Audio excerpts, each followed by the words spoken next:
Welcome back, gang. I thought I'd take just a second before we start looking at the specifics of this model to talk about my, I don't know, what do you call it, philosophy of model building. At this point in my life or my model building career, I just want to have fun. I want to do what is enjoyable to me. And sometimes that's a moving target. But right now, I have the hardest time building a kit right out of the box. I always have to do something to it for some reason. If it's an airplane, maybe I'll add a little bit of detail to landing gear bays or the cockpit or both.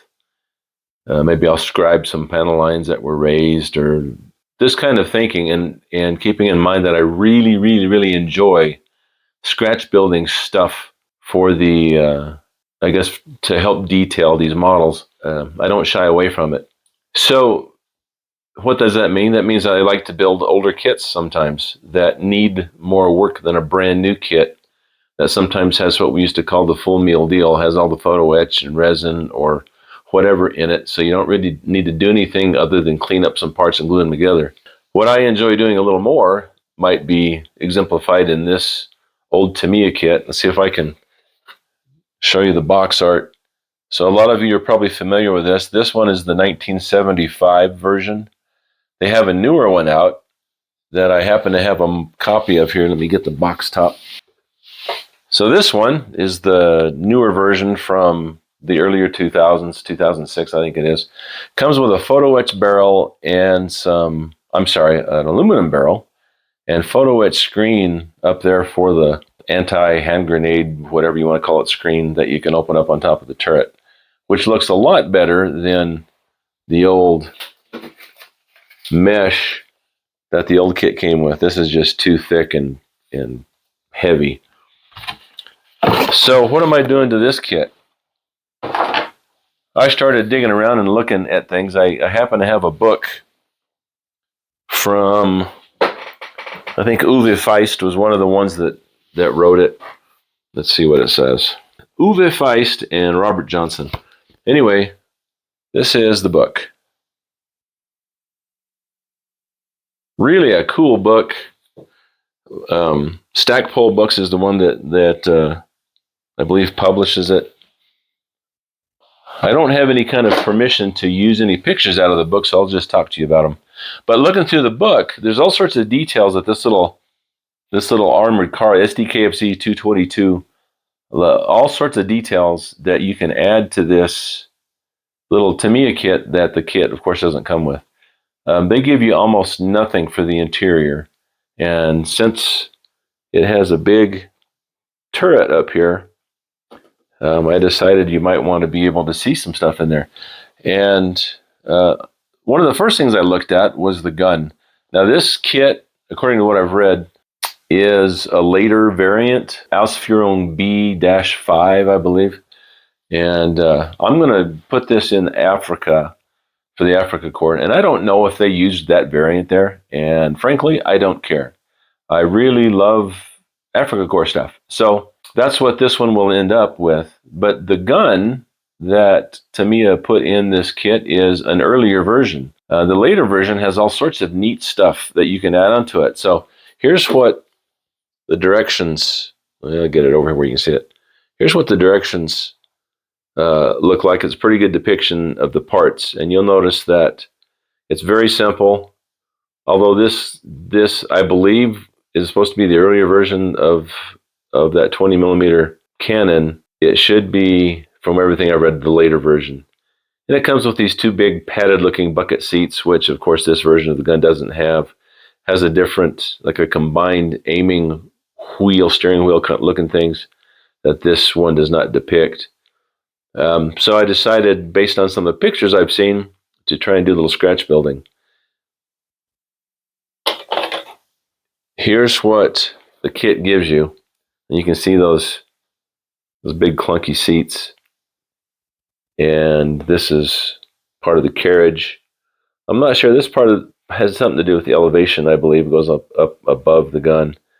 And here is kind of the base for this part of the carriage. And this part extends all the way down to the floor of the armored car. But it's just really sparse with detail. So what I did, was just started fiddling around and came up with this guy.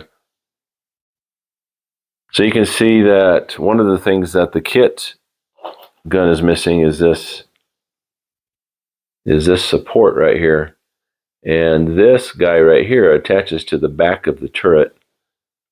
I can show you, but I put a little piece in the turret. I can do this without dropping everything. Right back here onto which this should bolt. And then this part on the front would bolt in right there. I won't talk about what I've done to the turret yet. That'll be a different video. But as you can see, I've done a few things. I hollowed out. Let's see if we can zoom in on this a little bit and focus on it. Well, maybe not. But I hollowed out the gun barrel. Maybe I'll get it down. But I made this flash hider out of some turned plastic rod. This is basically what I did is I chopped off the piece I wanted. I chucked it up in my little Dremel tool and started sanding away until it looked like what I wanted it to look like. And the gun barrels are not glued on yet, so they might wobble around here a little bit. This is the kit piece. Well, actually, this came out of an old Italeri kit. It just looked a lot better than the Tamiya kit. And this is the Tamiya barrel that I just worked on. So I've added some pieces to the back of it that are more specific to this gun. But you can see some of the things I've added here. And I'll show you these in some still photos that I took while I was working on it. This part of the gun carriage is completely different. You've got that support back here. I hollowed out this and drilled some holes in it and put in a spring. The pictures I'll show you look kind of crude, but after I neatened them up and put some primer on it, it looks a lot better. The telescope here was way undersized in the kit, so I made this sight out of some. It's all done out of strip styrene pretty much, except this little brass rod and these lines here that come from the sight. Those are made of brass rod that I just bent. But I made everything else. The little foot pedals down here. I used the kit part and the seat. I just doctored it up. This side had just it's still a padded seat, and it's not painted yet, but just a round seat for the fellow on this side of the gun to work on. And you can see from the front end, I've added all of this detail down here that did not come in the kit. Part of this is a kit piece that I added to, and you can see there's the elevation gears down here. I'll show you pictures of it before I installed it. You see it back here. There's little teeth on it. This is all just made of sheet styrene, some stretch sprue, some channel from Evergreen right here. So I'll show you some still pictures that I took and then show you maybe some of the techniques that I used to put this together.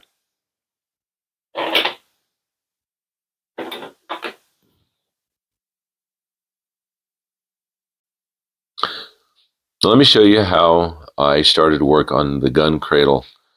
Now, I don't have AutoCAD. I don't have a 3D printer. And to me, that would almost be a little bit cheating in the way I'm trying to do this. I'm trying to go a little old school in a way that any of us could do with a minimal expense. So I have a piece of styrene here that's 10 thousandths thick. I roughed it up a little bit with some of the sandpaper. Well, that's some bad. There we go. So I just roughed up the surface just a little bit so that I could draw on it. So I basically got the dimensions I wanted guesstimated to the scale, 35th scale, and took my straight edge, which is right there, and started to draw what I think this side of the gun cradle will look like. Now it's going to have lightening holes, holes to make the piece lighter in the middle there, as you can see. Let me see if I can get a pointer. So these guys here will be hollow, and I want to work on those first while this is still attached to the big piece of plastic. That way it'll have some rigidity, and I won't be breaking off these little pieces if I cut those out first. So I'll hollow these out. I'll probably just drill some holes in the corners and then connect them with my X-Acto knife to get the rough shape. Then I'll take some files and get them to where I want them. And then I'll cut out the outside. Now there's other pieces that'll go on here. Like there's going to be I'm guessing a piece of tubing right here that I'm going to hollow out, and that's going to be part of the gun cradle that allows the elevation to work. I guess it's going to be a pivot point. There'll be a shaft that goes into that. So anyway, let's see how it looks when I have it most of the way cut out, and we'll go from there. So I moved back over to my cutting mat, and I took my X-Acto knife and I kind of connected the dots there using a straight edge.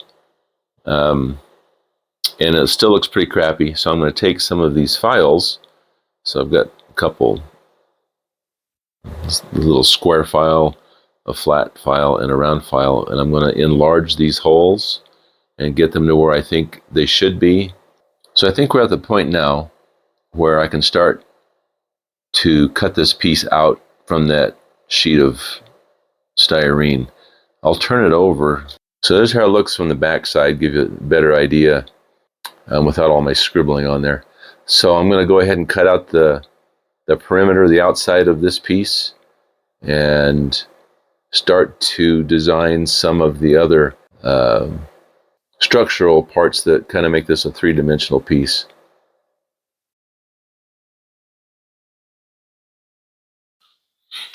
Well, gang, that's about it for now. Thanks for joining me as I talked about what I've done to the gun in this little Tamiya kit. The next video will be about the turret. I'll mount the gun in the turret and mount some other detail into the turret, like the radio, and show you how I built those. So stay tuned. Make sure you like, share, and subscribe if you like what you're seeing. And comment below if there's anything else you'd like to see or have any questions about what I'm doing. So thanks again, and we will see you again soon.